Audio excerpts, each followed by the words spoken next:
Welcome, everybody. We're so excited to go today. Yesterday, we talked about the effective size of light and specular highlights and shadows and transition areas and all that kind of stuff.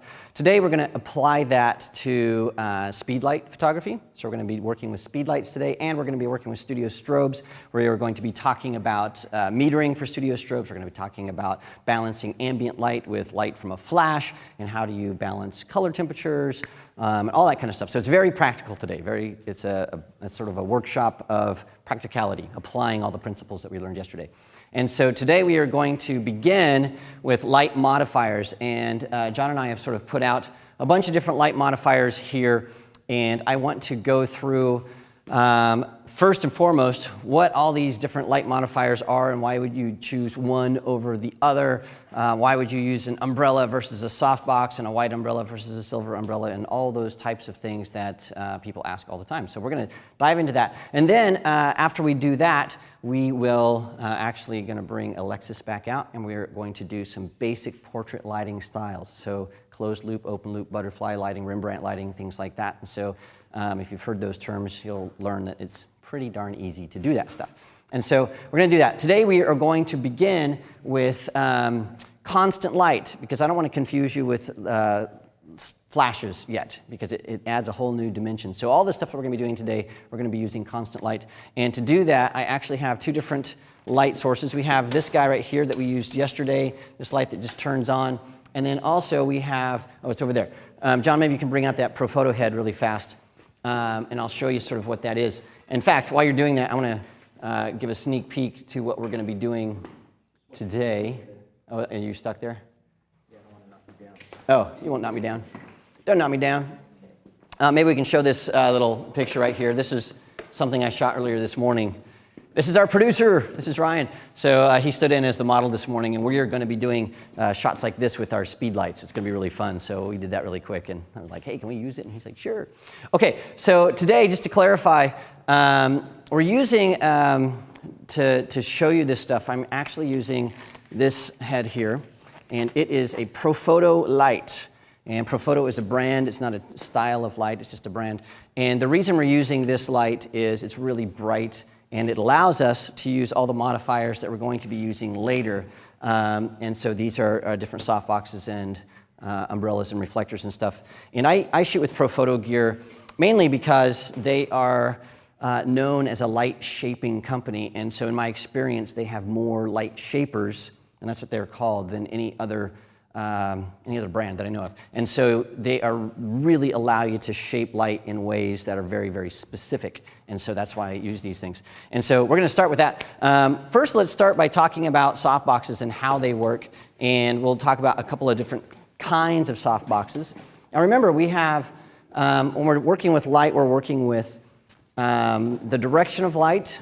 And so it doesn't matter which modifier you have, you can move that around to change the direction. But then we're also talking about effective size and the shape. So remember yesterday when we shined that light on the wall here and we dialed it in and out, you could see how the shape of the light actually affected the specular highlights and how the shadows and everything were affected. And that's why there are different shapes and sizes of almost every modifier available.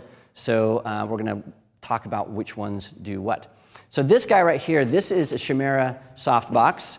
And by the way, there's a big debate about how you pronounce Chimera. So a lot of people are like, it's Chimera and Chimera and all this stuff. So I actually went to Chimera and asked them.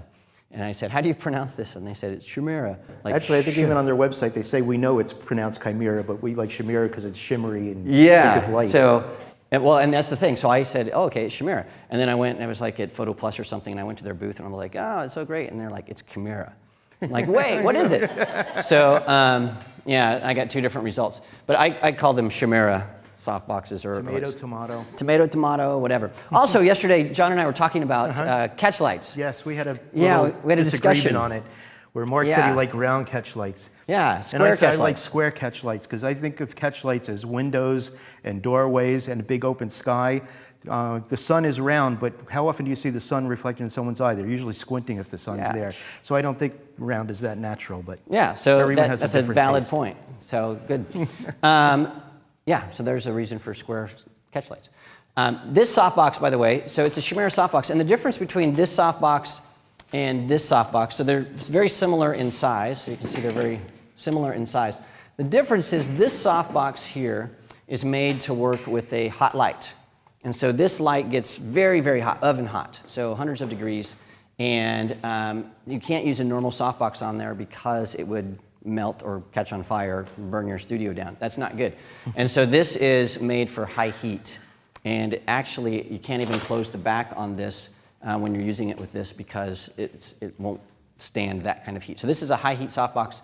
And other than that, it's very similar. All softboxes have walls to them, and then they also have this front diffusion panel. And this one only has a single diffusion panel.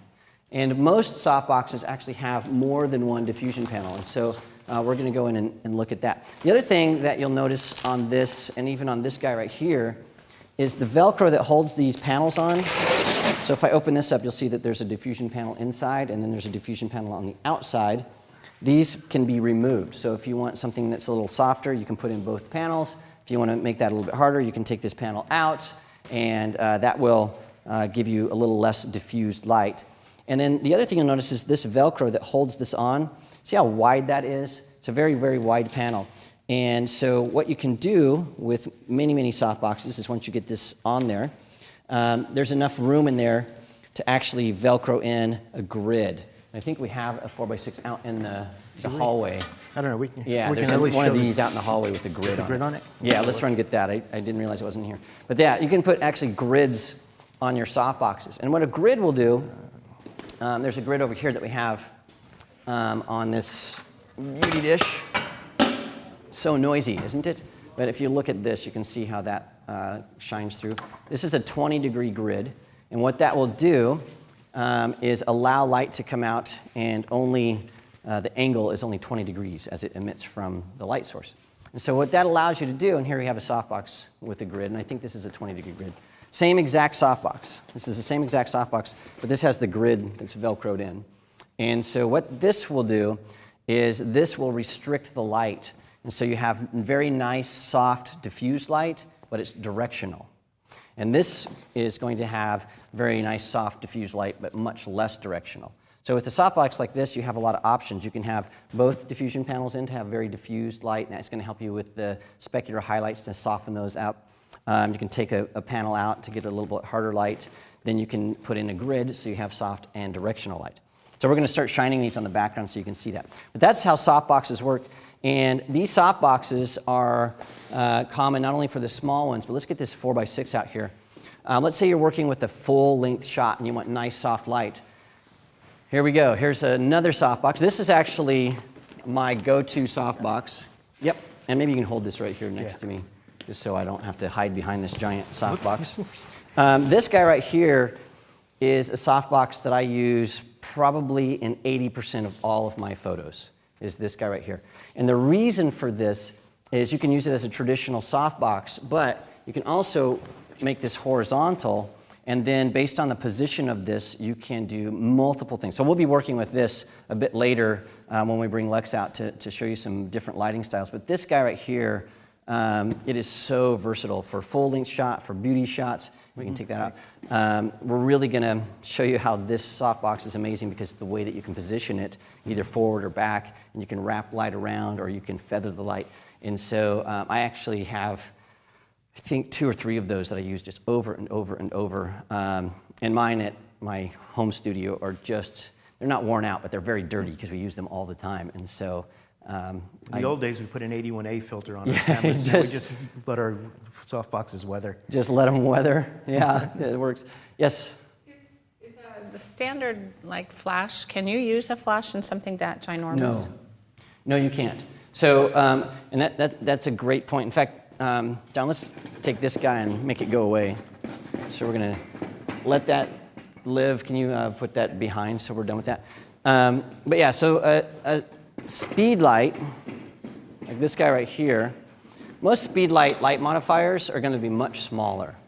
And the reason for that is a speed light, the spread of the light is, it has to be broad enough to fill the entire thing evenly and have enough power to actually get somewhere. So when you're traveling, when your light is traveling through something, as soon as it hits that diffusion panel that's in front here, you're losing about a stop of light, sometimes half a stop, sometimes 2 stops. Depends on how many diffusion panels are in there. And so we'll learn later that the power output of these lights don't compare at all to a studio strobe. And so the problem is physics. It just doesn't have enough oomph to throw that much light.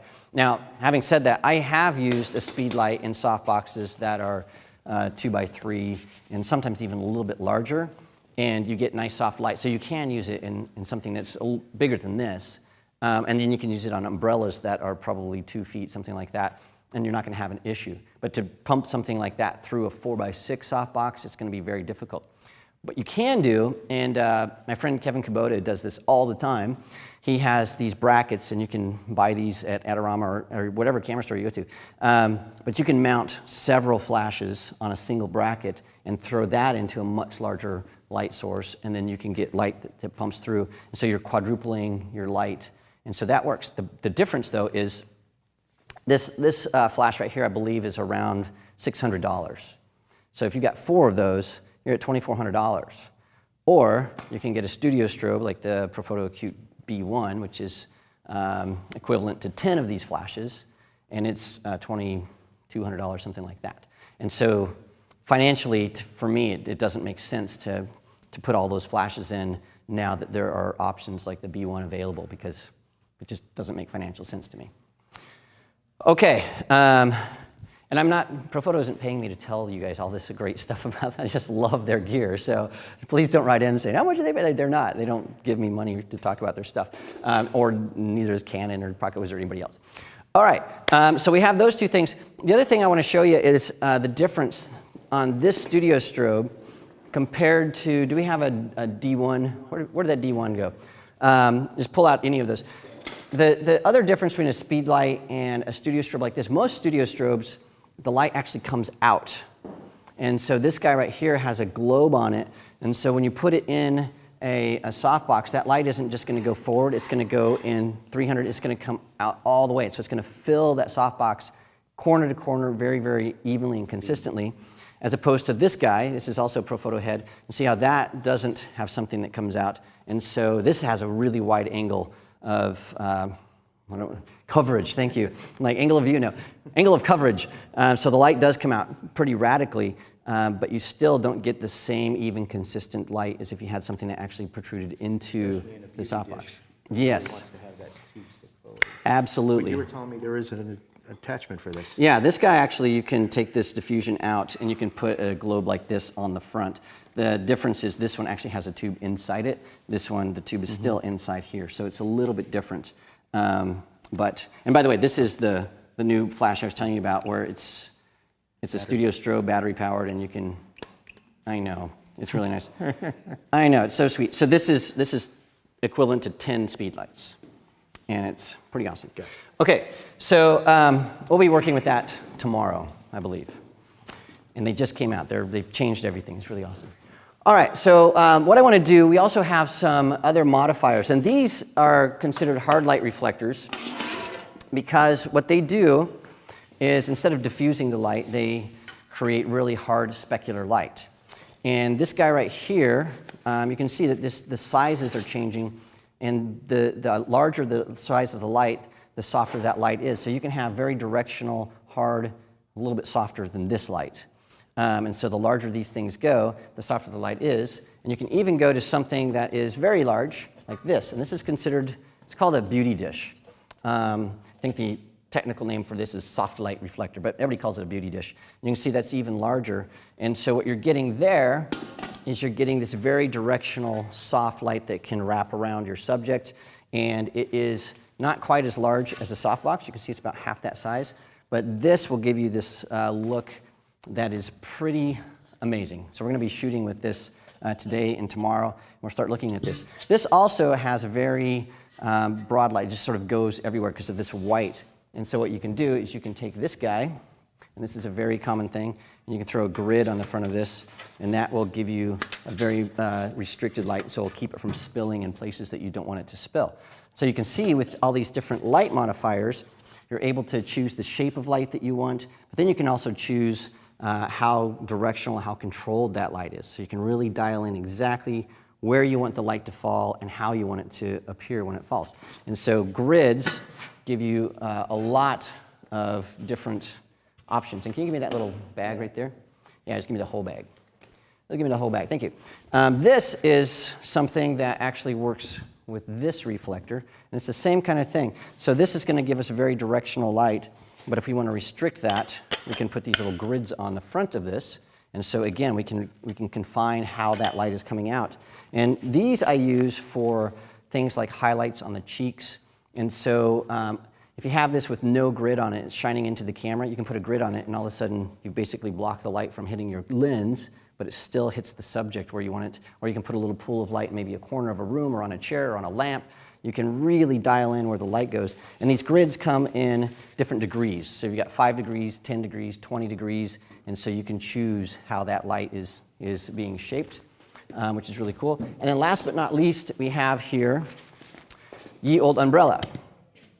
And this umbrella, the question is, why would you use a softbox instead of an umbrella? The umbrella, and we're going to show you this on this background here. If you just need soft light really fast, I feel like Mary Poppins, but if you just need soft light very, very fast, this is the go-to modifier. It's going to give you very soft diffused light. It's going to be nice and round. It's going to wrap around your subject. It'll look great, and it takes 10 seconds at most to set this thing up, and they're very affordable. And they pack easily. You can throw them in a bag. You can carry them on a flight.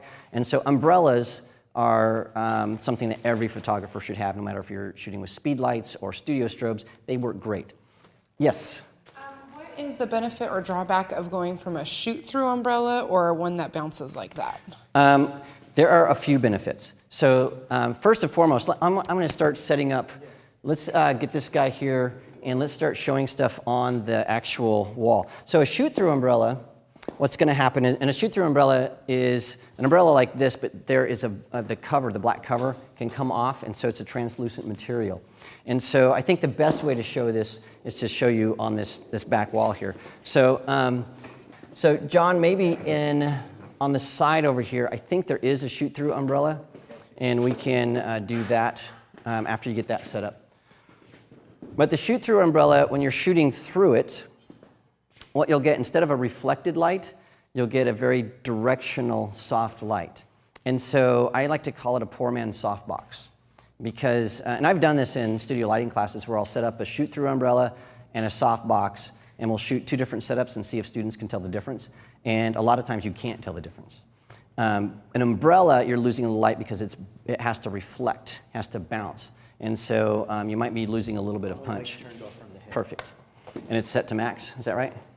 Okay, so I want to first start by showing you, this is called a standard zoom reflector, and I'm going to be blinding everybody over there. And so what we're going to do here, we're going to put these lights as close as we can to this seamless background so you can sort of see how the light spreads out over this. And so if we can get maybe this light over here turned off, we can start seeing this stuff. All right, so this modifier, you can actually zoom this in and out. See if I can get this even closer. I have to take this off for you to see this. See if I can get this really close so you can see on this background. So this reflector, what it allows you to do is you can actually zoom this light. So you can change how that light is coming out from there to a much wider light. See how this light right here is changing and the fall off is changing toward the end? So when I zoom it out, it's sort of like a magnum reflector. See how we have a long trail at the very end here, as opposed to this very, very broad light.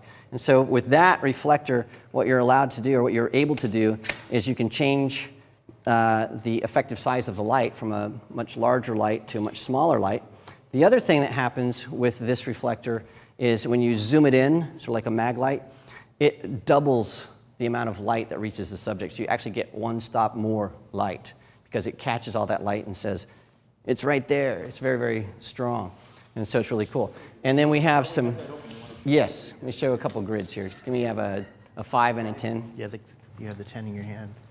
And Cool. And I got a 20. All right, so let's see what happens when we put a grid on here. Let's say we want to light something right here, and we don't want it to fall on this background. What we could do is we could start putting flags and all kinds of things over there, or we could just say, you know what, let's put a grid on it. Put a grid on it. Boom. It's not a bird, but it's a grid. And so yeah, now, like John has got light on him, and there's none on the background. And so we can really restrict the light and make that what's called a special. We're saying, hey, we want this right on John's face, so we can take this off, blam, and now it's everywhere. If you want a little bit more light, but still we want to restrict that, we can put a 20 or a 10 degree. You can see that now we're getting a little bit on the background. And so by using grids, it's very, very easy to control where that light falls. The other thing with these grids is they get hot really, really fast. Those feel like a warm oven mitt, which is really cool. All right, the other thing we have here is this is called a magnum reflector. And this guy is, it is a light that is extremely versatile. There's a guy named Jerry Avename, and he shot a very famous portrait of Halle Berry. And you've probably all seen this. She's all smiley. He did it with this one reflector. And the nice thing about this reflector is because it has sort of this pitted insert here, you can either have that on your subject directly, or you can feather that light, and so you're just getting a little bit of light on your subject, and you can change the qualities of light.